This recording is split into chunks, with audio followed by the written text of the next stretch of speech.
Welcome to the Amazing Clarks podcast on the Black Love Podcast Network.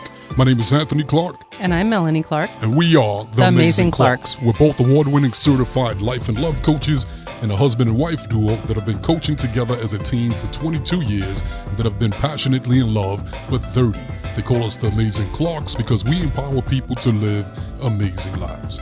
And you have joined us on our Love Revolution, where we discuss topics and ideas to help us love ourselves and each other more, because we need more love in the universe. Yes, we do. Yes, we do. And so we got a great show for you today. We're going to talk about hating on love. Stop hating on love. But before we jump to the main topic, we're going to do some catching up with the Clarks. Yes. So what's up, baby? How's your week been? My week has been awesome. We just came out of Mercury retrograde, and I had a week of technology fails. My recordings wouldn't record on Zoom for my classes. You know, and when I feel resistance, I just give up. Smart. You're smart. So I spent a lot of time by the pool and reading and relaxing, well, trying not to let the resistance get me down. So I had an amazing week because I relaxed a lot and I just let myself enjoy my life. Beautiful. How about you? My week, I can't complain. It's been a good week, like you, working, a lot of things breaking down, a lot of things not working out, contracts, things like that. And for those of you that don't know about Mercury retrograde, the shit is real. So do your research on it. Yeah, it is. Yes, it is. Yes, it's just energy and how energy moves, you know? Yep. And when it's in retrograde, it affects technology and communication. So we are out of Mercury retrograde. So now it's time to get to work and get it done. No problem. I will do that. So the other thing is, you know, when we walk around, people like smile. True. Especially the younger people. And they think we're so adorable. And they'll even make comments about, wow, you guys are so cute. I want what you guys have one day. That not only makes me feel great, but it's the perfect segue into the main topic. Yes, I agree. Because this topic today, we're going to talk about hating on love. Yep. Stop hating on love. So I wanted to talk about this topic because I notice in a lot of coaching with single women, they get really frustrated when their friends get in relationships and they're not in a relationship. And then the conversation turns to, they're not making time for me. They just dumped me after they got a boyfriend. They're not the same anymore. And there's something about that we have to be able to shift. And for me, it's basic law of attraction. When you are watching someone fall in love, when you're watching someone get in a relationship, like I get it. We change when we get in a relationship. You have to change because now you're bringing two energies together that are connecting and they're focusing on each other.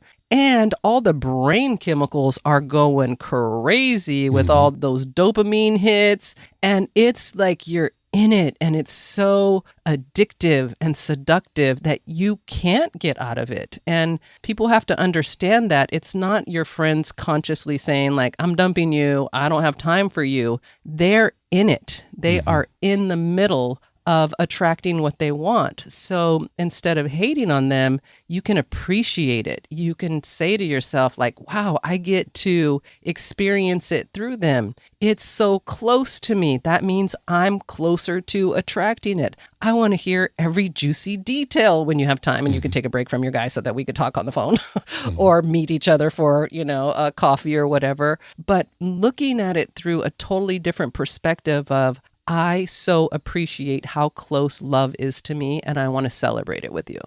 Very true. And this happens a lot, especially we see it in our coaching. And the interesting thing is the person that does that, they typically want the same thing. Yes. So they want love. Their friend wants love. They're together. Then the friend, like you said, finds the love for them, and they hate. Or family member, coworker, or somebody. Somebody getting love before they are. Instead of celebrating it, they hate on it. And when you hate on it, you're pushing it further away from you. Yes. If that's what you want, if you really want love and you hate on it, you're telling the universe, I don't like that. Yeah. Also, what you're doing is you're telling the universe, because you're focused on, I don't have that. Yes. So now the law of attraction kicks in and you're going to attract more, I don't have that. Right.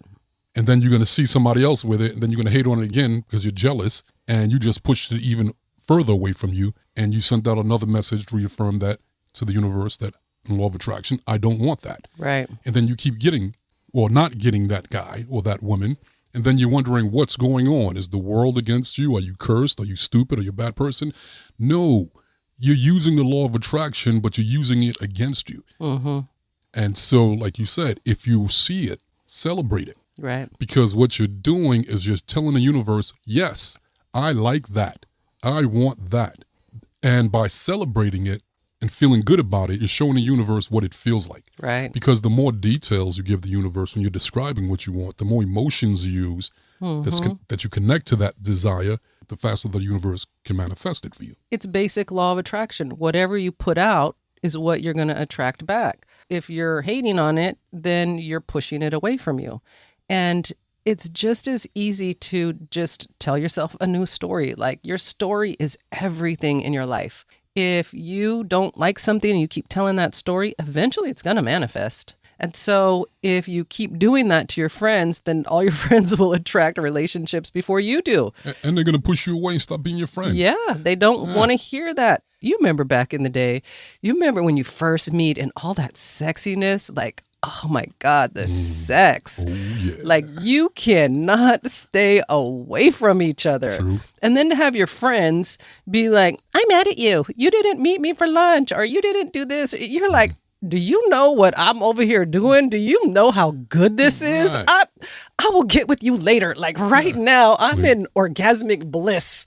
I am not trying to go to coffee right now. I am trying to get as much of this yumminess as I can get. So we went through that with our friends, right? Like, I found it fascinating that your friends did it. Like, your friends really came hard when you and I got together. Yeah, they did. And part of it is because of me. And we were all single guys, and we were out of relationships, and we had our heart broken in different ways. And so the commitment was, excuse my language for some of you, but bros over hoes.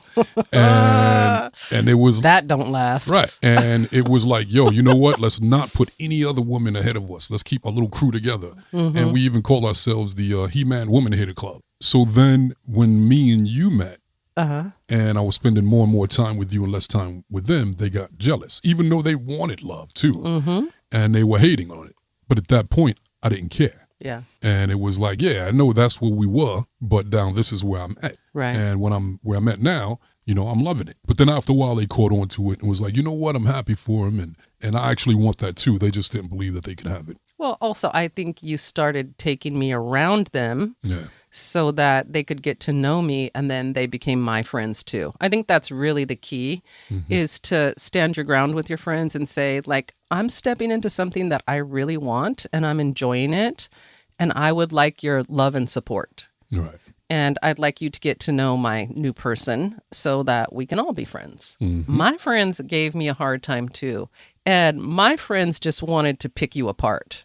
Like, they just wanted to tell me everything that was wrong with you and why I shouldn't date you. Like, I didn't get so much of the, you're not spending time with me. I got more of, why are you choosing him? And honestly, I lost some friends because of that. I ended up letting them go because they put me in a position where I had to make a choice, right? I had to choose you over them because they wouldn't accept that I was a grown-ass woman and I know how to choose who I want to date. And they didn't trust that. But I trust my spirit, and I knew right away that you and I we had a great connection, and I could see myself with you in the future. And so I had to push back on that a little bit. It's my life and it's my choice. And you got to remember that with your friends. Don't position yourself to push your friends away. That's on you. Your friends want your love and support. And I'll say it with this caveat. Unless someone's being abusive to your friend, then you just got to stay out of it and let them live their life. Right. Let them live. Let them live. It's okay if they make a mistake. It's okay if it doesn't work out. Part of it. That's part of dating. That's part of love, right? Love is a risk. I think it's really important to support your friends. And for you people who are falling in love, be aware that it's hard on your friends too when they want the same thing. So encourage them. Get excited for them. Like, I attracted it. You're going to attract it too. You're next. You're next. You got next. You got next. You got next. And, you know, and going back to the law of attraction, everything has a specific frequency. Right. So when you love something, that's a specific frequency. Yes. When you hate something, that's a specific frequency. Mm-hmm. They're not the same. If you want love and you're not attracting it, and you've been at it for a long time, and odds are that you're not matching the frequency of love. Right. So you're not going to attract love. So you have to be like a love magnet. You have to emanate that energy, and you'll attract what matches it. So if you have a friend that has attracted love and they're truly happy and in love, your friend has that vibration, that frequency. And the more you're around that friend and matching that frequency, the more it'll increase your odds of attracting love. But if you're hating on it while you're around it, you're not going to pick up that frequency. In fact, you're probably going to repel your partner from your friend from you. Yeah. And you guys are going to get into it. But if you come into it with the mindset like, you know what? This is beautiful. I'm happy for my friend. And I think this is great. You know what? I want to be around this and celebrate it and be a part of it. Just by doing that, subconsciously, it will affect your vibration. And then you will eventually become a match to it. You know, like they say, birds of a feather flock together. Right. Yeah, that's it right there. So celebrate your friend. Yeah. Celebrate them. And then not only them, but what's going to happen once you start to do that, that's going to set your thermostat. And we talked about that in an earlier episode. So go back and check it out to learn about the thermostat. Yes. And once you're around it and then that sets your thermostat at love, then you're going to start seeing love and filtering love from all around you in your environment. Everywhere you go, you're going to see couples that are happy and in love. And then every time you see that, celebrate it. Go, oh, look, right there. It's getting closer to me. Yes. And then when you celebrate it, you're telling the universe, yes, this is what it looks like, what I want. And eventually you will attract it. That's a great point. It's like how we talk about like tuning forks, right? You hit a tuning fork and it's a tone, then all the other tuning forks align with that tone. It's the same thing when you have friends that are in love and you're excited for them and you allow them to share all the juicy details about it, then you become in resonance with them and it raises your vibration. And the more time you spend, like I said, the more it'll impact you. So when you're around them, focus on what it looks like. Focus on what it feels like. Focus on what it smells like. Focus on what it tastes like. The more of your senses that you use when you're trying to manifest, to give the universe better and better descriptions of what it is that you want, and the universe will be able to deliver it to you much faster. Yes. So be around it. Focus on the ease of it. The ease of love. When you meet the right person, there's a flow that happens. That's what happened with us. Like we actually went into relationship with each other a little resistant. We both were like, yeah, we're just going to have a good time and enjoy each other. We weren't trying to lock it down. We weren't trying to get married because we had been married before. We were enjoying being single. I loved being single. I enjoyed the variety of people that I met. Like it never felt hard to me. Like I just enjoyed everything about it. But we were dating with power. Yeah. You know what I'm saying? We weren't just like, we were more advanced even back then than regular people. So when we went out there, anything we wanted, we were able to get. Right. Like anybody we wanted, any experience. And yeah, that's why it was so amazing for us. We were conscious daters. I was enjoying it, so I didn't have any issues with it. So when we met, there was just this ease to it. Like, we're in the same place. We want the same things. Let's move together. And then the shifts started happening. It happened for me first, but I didn't have attachment to it. Like, I was like, I love you. That's when he did the whole, how about those Mets comment? Because he wasn't there where I was at. For those of you that don't know what she's talking about, go back to the early episodes and review it. You will find that episode. I was okay with it. Oh, and my friends went nuts over that. So I was like, I didn't say I love you because I want you to say it back. I said I love you because that's how I feel in my heart about you, and I'm sharing that. It's okay if you don't want to say it back or if you're not there. My love is not contingent on what you're doing. It's about me. It's coming from me. And my friends went crazy over that. They were like, you need to read this book, The Rules, and you're not doing it right, and you need to wait till he says it first, and all of this stuff. And I was like, nah, like, I gotta be me. I gotta do it my way. And this is how I feel. And I flowed with that. They didn't always like that, but I just had to stay focused on what I wanted. And it was easy. There was an ease to it. And I feel like right now, like the conversation around love is how hard it is, how difficult it is. And Anthony, you made a great point when you said like you and your boys had been hurt before. Like sometimes as women, we don't think about it, that men get hurt too. They get their hearts broken. They get devastated in relationships.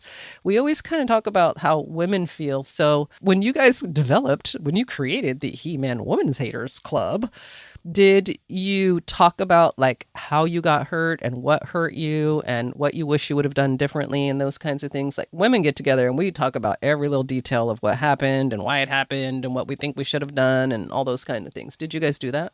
Yeah, with my close boys, yeah. Guys usually do that. They don't do that with the whole circle, like the extended circle.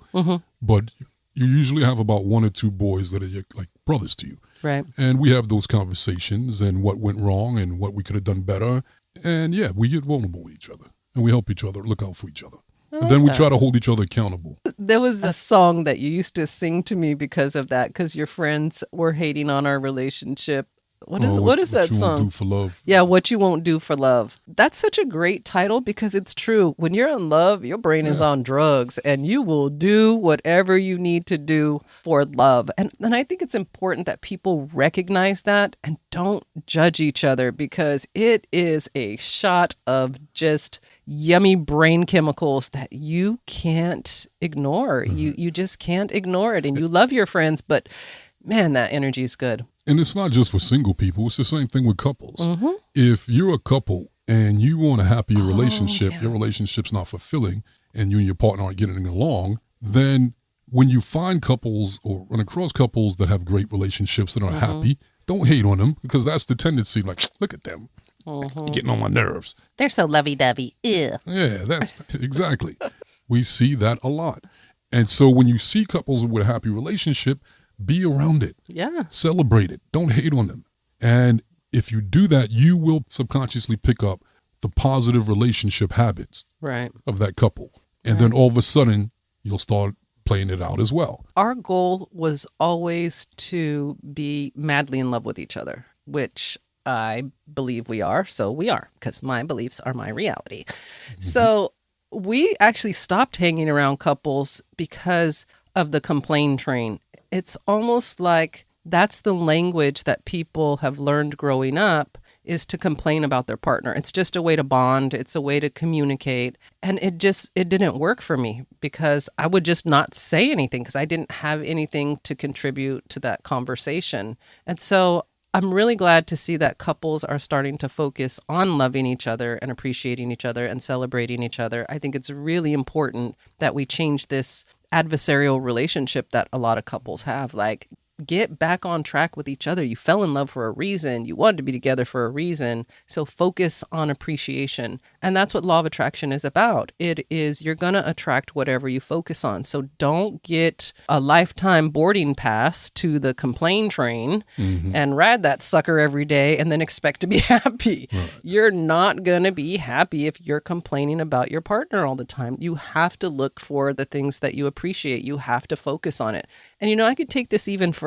It applies to working relationships, co-workers, family members. It's the same thing. You have to look for the love and appreciate it. And even if you get away from love, it's the same thing with wealth. True. Or health. Good health. If you want to be wealthy and you see people that are wealthy, don't hate on them. Don't get jealous because what you're telling the universe is, I don't want that.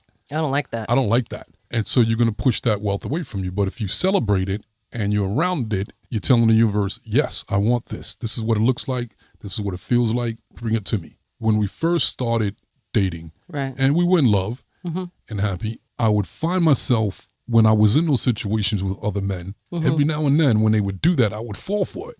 And they're like, man, women suck, right? I'm like, yeah, they do suck, man. Yeah, they kind of, and it was like afterwards I feel bad. Like, ew, like what just happened? I just got suckered into hating on my woman because of just a moment and I wasn't thinking about it. Right. And I had to develop the awareness like, no, I'm not doing that. Yeah. Be aware of that when men do that because sometimes they think about it like bonding. Oh, we're just bonding. That's what we guys do. Yeah. Or like with sports, the same thing. Hey, man, you see the game? Oh, yeah, I saw the game. No, I didn't see the game. Why the hell did I just say I saw the game? I don't even watch sports like that on TV. So when they say stuff like that now, it's like, no. I'll share with our listeners, you and I made a pact with each other. We made a pact that we don't talk shit about each other to other people. We can talk shit about each other so we can work it out. But we are not talking shit about each other to other people. And I think that's really important because what people forget is you go around and you be talking mess about your partner or your friend that's in love or your boyfriend or whatever, and then you get over it. But the people you told don't get over it. And then they always are side-eyeing that person or they're not comfortable. Eventually, that relationship with your friend is going to end because you don't like her guy. Or he doesn't like your girl. I've seen a lot of that. I've seen a lot of male friendships end because men don't like their boy's woman. Right. And it's really important that you keep the stuff you're fighting to grow, the things you're learning about each other. That's what's happening. You don't want to share that stuff because you don't want people to get any reason to hate on your love. You want them to love your love. So build it up. And you can have your one or two friends that you confide in and you ask advice or your life coach. But you don't want to be out there spreading it to everyone. And to me, you know what that is? That's a sign that you don't trust your own internal guidance. You're asking everybody what you should do. You're focused on negativity, and you can change that. You can decide, you know what, I'm going to focus on what I appreciate with this person, and I'm going to grow with them, and I'm going to grow in appreciation. I'm going to attract more appreciation. And if that doesn't work, then they're not a match to that. It's not that I'm not a match. They're not a match to love and appreciation. And that's what I want. I want to be loved and appreciated. I need to love and appreciate people. I agree. You have to be what you want to attract. You know, this is really interesting because I am in the third week of my I Want to Get Married Now class. And the very first week of the class is about changing your story. Changing your story about love. Because when you have a negative story about love, you just keep attracting it over and over again. And then you double down on it and it becomes your reality. And it's really hard to change your story. So now we're in week 3 and all 6 of the ladies have been working on changing their story. We wrote a new story. We created a new story. And they're starting to attract evidence of their new story. And it's amazing how easy it is when you change your perspective on something. And one of the criteria for this class is you have to come in this class really, really wanting it because I'm not going to fight anybody for your old story. And that's what happens with people. That reality feels so real to them. They want to fight for it. They're like, no, it's this. No, he's that. No. And if you're fighting for your story, it means that that really is your reality and it's going to keep being your reality if you don't change that story. And so hence, love. Start saying that to yourself. I love love. I love every form of love. I see love everywhere. Love is attracted to me. I am love. I radiate love. I've been telling my ladies, turn your love light on. Because when you focus on love, your energy literally lights up. That's why when you and I are walking around together, people are recognizing our love light. Like we all have love inside of us and we close it off and we hide it because we're afraid to get hurt. Right. And then when we see it in someone else, we get irritated because we don't have our own love light on. Turn your love light on. And we kind of talked about this the other day with a client that when you see love and you want love and you hate on it, what that actually is jealousy. Yes. And jealousy is envy and appreciation happening at the same time. Yes. That means that you don't believe that this is an abundant universe. Oh, that's true. You believe in lack. And subconsciously, when you want love and you're not getting it and you see someone else with it and it makes you mad, really what's going on a deeper level is that you believe there's only a limited amount of men or women, people available. Yes. That's your story. And so then when you see that person with someone, especially someone that you're attracted to, it's like, damn it. Yeah. I lost my chance. Another one's gone. Right. Like there's a limited amount. And people, this is an abundant universe. Yes. There is more than enough for everyone. Right. There's enough of everything for everyone, no matter what it is, and especially love. And so change your perspective from lack to prosperity. Yes, and abundance. Abundance. Believe me, there's enough for everyone. And once you do that with that energy, then you're a match to it and you will attract it. Another thing that I really noticed since I started doing this class, this is just fascinating to me. When your story is love is hard, or I'm not lovable, or there's not enough good people to attract, then that becomes your vibration and that's all you attract. So you'll literally be only attracted to candidates that match your story. Mm-hmm. So one of the things that I've done in my class, and I want to get married now, is I have challenged these ladies to go out with someone who's interested in them that's not their normal type. And it has been amazing, the connections that they're making, because they have a new story and they have new energy, and now they can allow themselves to be a match to someone who actually wants love, because their story is a match to love. So loving love is super important. Same thing in marriage. It's so easy to get focused on what you don't like about your partner or what they're not doing and all of this stuff, right? So we can literally talk ourselves into love and we can talk ourselves out of love. So if you're in a relationship, make a list of the things that you love about your partner and focus on them, and you'll actually start creating more love in your marriage. You know, I'm going to jump back real quick to what I was saying about people believing that there's a lack and that there's not enough to go around. Right. Just think about how people respond when they think that there isn't enough. So let's look at Black Friday. Mm-hmm. People lose their goddamn minds. Yes. People become desperate. Yes. They get crazy. They get ugly. They get nasty. They get anxious. Right, because in their mind, they're going, I'm going to lose out on this sale. There's not going to be enough products for me.